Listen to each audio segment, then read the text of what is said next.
Markets looking to rebound this morning. We get a little bit of a rally underway. Futures indicating a gain of about 100 points right out of the gate this morning on the heels of that big sell-off yesterday. And, of course, the sell-off was driven by fears of a widening political crisis in Italy, as well as Dagan just told you, the uncertainty around China. The Dow tanked nearly 400 points yesterday, while Treasury yields saw their biggest one-day drop in 2 years. The dollar gained ground against the euro. And we are looking at a bit of a reversal on the euro-dollar situation right now. Joining us right now to talk more about all of that, Wells Fargo Investment Institute Senior Global Equity Strategist, Scott Wren. Scott, good to see you this morning. Good morning, Maria. What's top of mind for you in terms of what's most important for these markets this morning?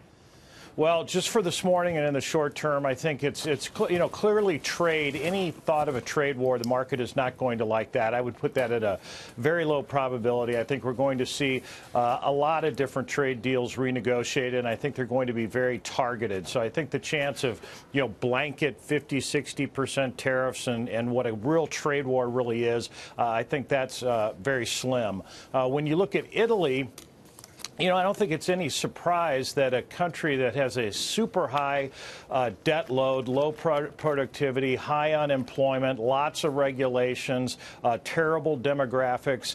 Does it surprise me that Italy has some trouble? Their bond market's having some trouble? No. What amazes me is that the 2-year yield on Italian debt is lower than that on 2-year U.S. debt. So, I think that, the risk premium in the bond market, the Italian bond market has been just way low, and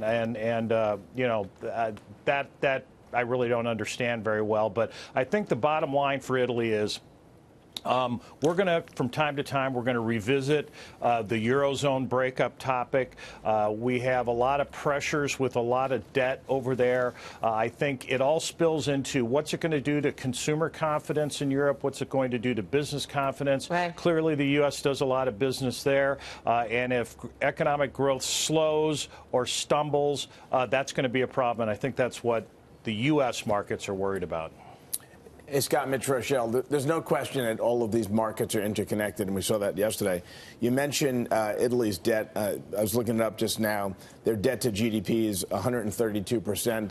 So are there any other countries in, let's say, just the Eurozone for now that we should keep an eye on that have very high debt levels that could have political turmoil that's going to spill into our markets in the future?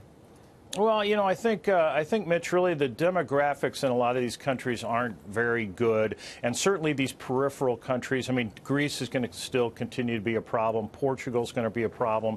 Spain, that's probably the biggest problem outside of Italy as well. But, you look at Spain and Italy, and those are two pretty large economies that have a lot of unemployment and bad debt levels. And I think those are the kind of countries that every few years probably as we look forward. The ECB has some tools here and knows what they're doing, but because I think the Bundesbank's really driving the bus on this thing.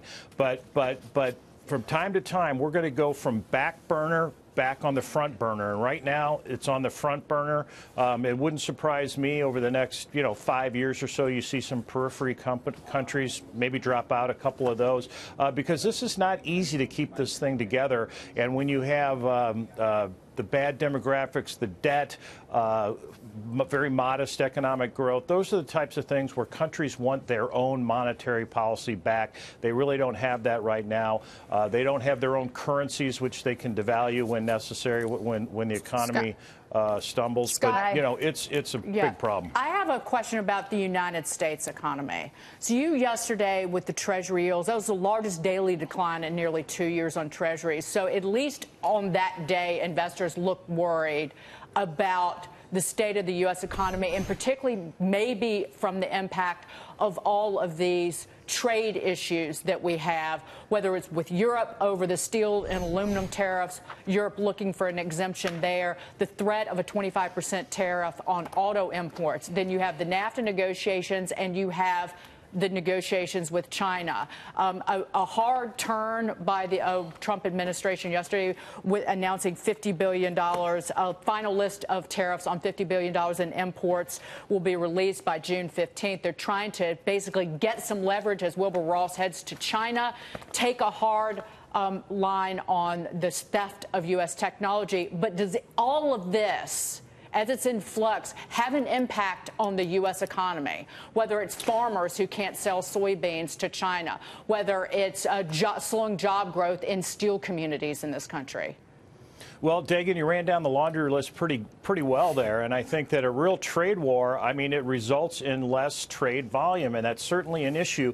You know, global fears, trade war fears, I mean, people are going to run to U.S. Treasuries. You know, they're going to hide there. And I think also there's, you know, the bond market fully believes, in my opinion, that the Fed has 2 more hikes this year and probably 3 more next year. And I think the bond market, part of it, other than just the flight to safety, is saying that, hey, that many hikes in a good, not great GDP type of an environment, you know, that's a headwind for the economy. And it makes sense to me that the bond market would rally when it fears that all of these things are going to slow inflation, slow the economy. So, you know, that was a gigantic drop in yield, obviously, yesterday or over the course of a couple of days. You know, but it's a combination of things. And I think a lot of it is just that the bond market does not expect very much inflation at all, and it certainly doesn't expect a big surge in economic growth. So are you expecting a slowdown in the next couple of years? Because there is a feeling that once we get into 2019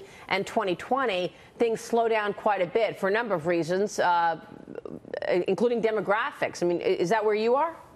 Well, I think, Maria, that really our number for GDP this year is 2.9%. I mean, that's good, not great. Yeah, for this year is good. That's good, not great. I suspect it'll be a little slower next year unless you can really get this CapEx and better consumer spending to start to feed on itself. Right. But you have to remember, you know, we're late in the cycle, and really I just don't think you're going to see a big jump in economic activity. But, hey, the stock market, 2.5%, 3% GDP with low inflation, stocks can do fine. And how worried are you about NAFTA? Because the clock really is ticking here. The president slammed the pact as bad for the U.S. while speaking in Nashville last night. Scott, listen to what the president said last night.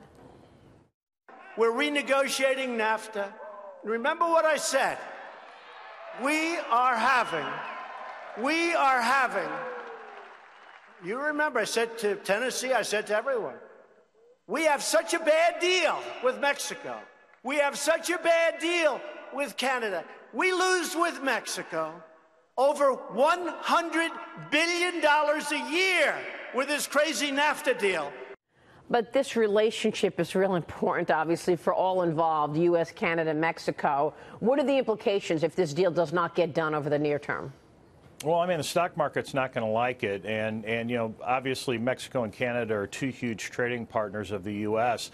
And once again, you go back, if there's less trade, that's not good for business. It's not good for the stock market. But I think, Maria, what we're going to see is there's going to be some give and take here. And it is going to be pretty targeted. And it is not going to be a deal that absolutely falls apart. There may be a lot of, you know, Trudeau had some comments out, you know, but I think in reality, we're going to get something done here. It's going to be targeted, and I think both countries, all 3 countries, will be happy. Yeah, I mean, it sounds like you would put new money to work in stocks right here. Oh, I mean, anywhere near this 200-day moving average, that's 26.35 or so, anywhere down toward that. I mean, I think it's a buy. I think the market will be at 28.50. That's the midpoint of our target range. You know, you need to step in here on the opportunities. Scott, thanks so much for joining us this morning.